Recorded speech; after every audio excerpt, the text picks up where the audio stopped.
So we're going to continue with read the Bible in a year. So going through the chronological Bible. So hopefully you guys got a chance to see yesterday's video. We did January 1st, and then so we're continuing with January 2nd. So let's get into it. And January 2nd. Now Adam had sexual relations with his wife Eve, and she became pregnant. When she gave birth to Cain, she said, "With the Lord's help, I have produced a man." Later, she gave birth to his brother and named him Abel. When they grew up, Abel became a shepherd while Cain cultivated the ground. When it was time for the harvest, Cain presented some of his crops as a gift to the Lord. Abel also brought a gift, the best portion of the firstborn lambs from his flock. The Lord accepted Abel and his gift, but he did not accept Cain and his gift. This made Cain very angry, and he looked dejected. "Why are you angry?" the Lord asked Cain. "Why do you look dejected? You will be accepted if you do what is right. But if you refuse to do what is right, then watch out. Sin is crouching at the door, eager to control you, but you must subdue it and be its master." One day, Cain suggested to his brother, "Let's go out into the field." And while they were in the field, Cain attacked his brother Abel and killed him. Afterwards, the Lord asked Cain, "Where is your brother? Where is Abel?" "I don't know," Cain responded. "Am I my brother's keeper or guardian?" But the Lord said, "What have you done?" "Listen, your brother's blood cries out to me from the ground. Now you are cursed and banished from the ground, which has swallowed up your brother's blood. No longer will the ground yield good crops for you, no matter how hard you work.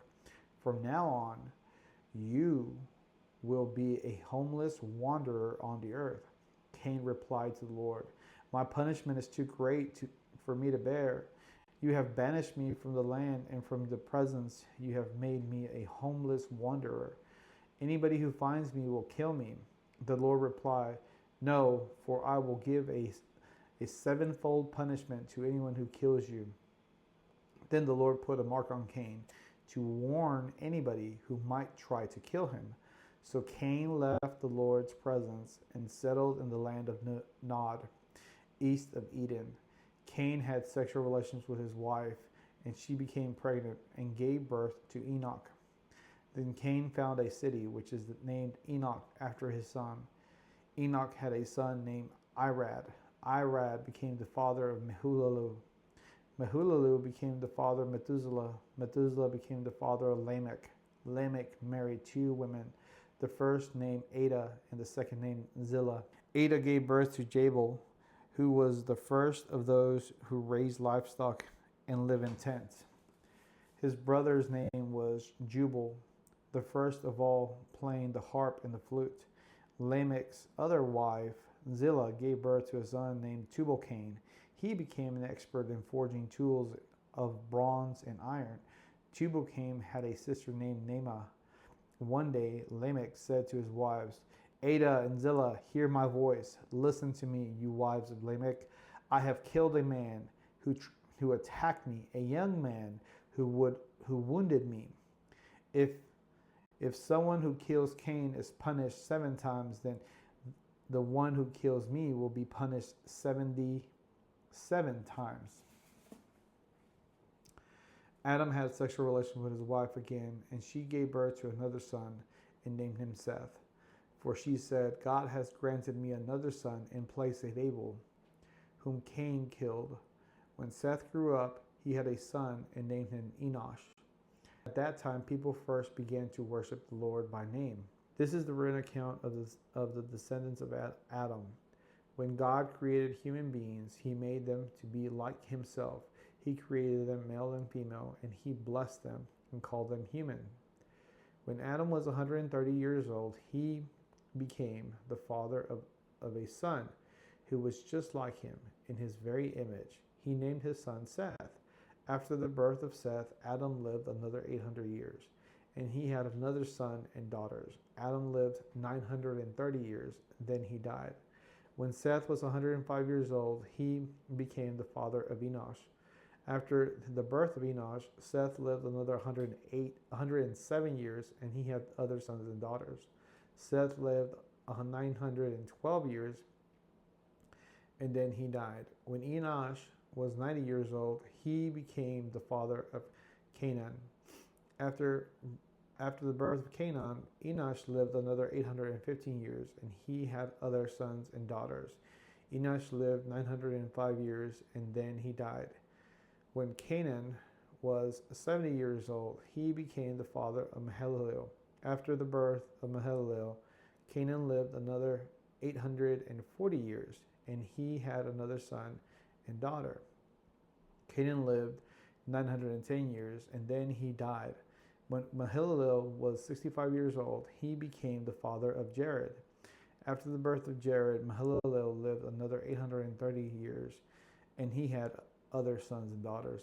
Mahalalel lived 895 years, then he died. When Jared was 162 years old, he became the father of Enoch. After the birth of Enoch, Jared lived another 800 years, and he had other sons and daughters. Jared lived 962 years, then he died. When Enoch was 65 years old, he became the father of Methuselah.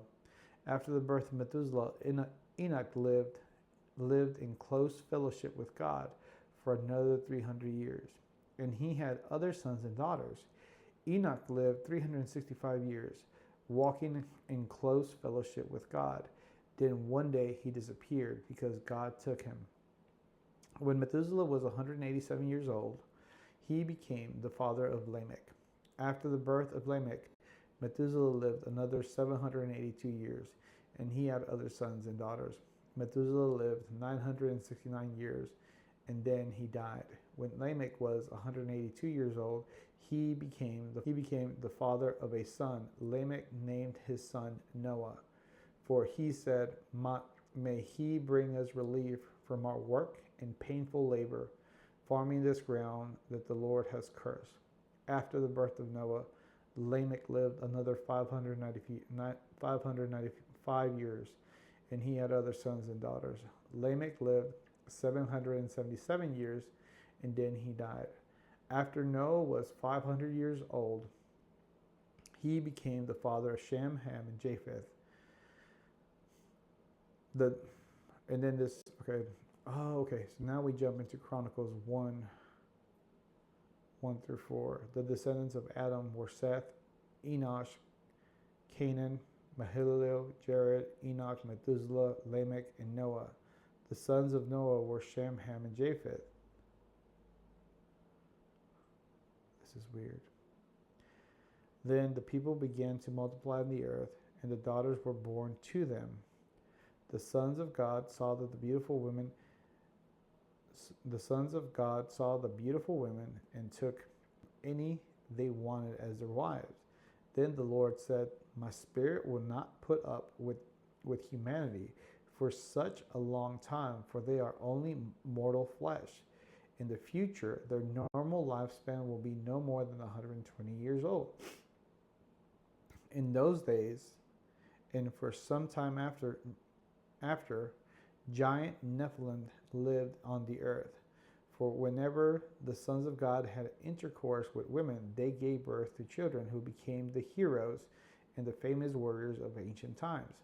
The Lord observed the extent of human wickedness on the earth, and he saw that everything they thought or imagined was consistently and totally evil.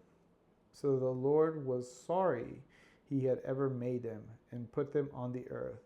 It broke his heart, and the Lord said, "I will wipe this human race I have created from the face of the earth. Yes, and I will destroy every living thing, all the people, the large animals, the small animals, that scurry along the ground, and even the birds of the sky. I am sorry I ever made them." But Noah found favor with the Lord. This is the account of Noah and his families.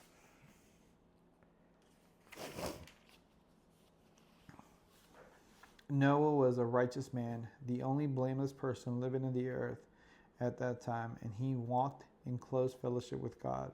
Noah was the father of 3 sons, Shem, Ham, and Japheth. Now God saw that the earth had become corrupt and was filled with violence. God observed all the corruption in the world, for everyone on the earth was corrupt. So God said to Noah, I have decided to destroy all living creatures, for they have filled the earth with violence. Yes, I will wipe them away out. Yes, I will wipe them all out along with the earth. Build a large boat from cypress wood and waterproof it with tar inside and out. Then construct decks and, and stalls throughout its interior. Make the boat 450 feet long, 75 feet wide, and 45 feet high. Leave an 18-inch opening below the roof of the way around the boat. Put the door on the inside and built 3 decks inside the boat, lower, middle, and upper. Look, I am about to cover the earth with a flood that will destroy every living thing that breathes. Everything on the earth will die, but I will confirm my covenant with you. So enter the boat, you and your wife and your sons and their wives. Bring a pair of every kind of animal, a male and female, into the boat with you to keep them alive during the flood. Pairs of every kind of bird and every kind of animal and every kind of small animal that scurries along the ground will come to you to be kept alive. And be sure to take on board enough food for you, for your family, and for the animals. So Noah did everything exactly as God had commanded him. All right, so let's add a little bit of a commentary at the end of day 2. So a couple of things that stand out to me as far as from reading day 1 and day 2. Yesterday we read Genesis, the first 3 chapters, right? And then today we get into the up to chapter 6. So yesterday we encountered the snake and how the snake deceived Adam and Eve to eat of the fruit that God told them not to eat, right? So that was the fall, or phase 1 of the fall. But then today we encounter where Seth and Cain and Abel commit the first murder. And then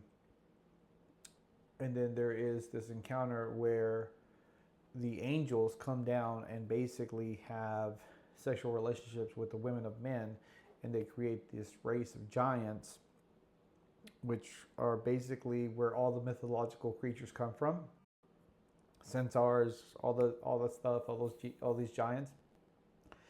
And that caused the Lord to say, or basically that caused the Lord to grieve in his heart and say, I'm going to destroy man. I'm going to create a giant flood and get rid of all of mankind, because what they're doing is not right.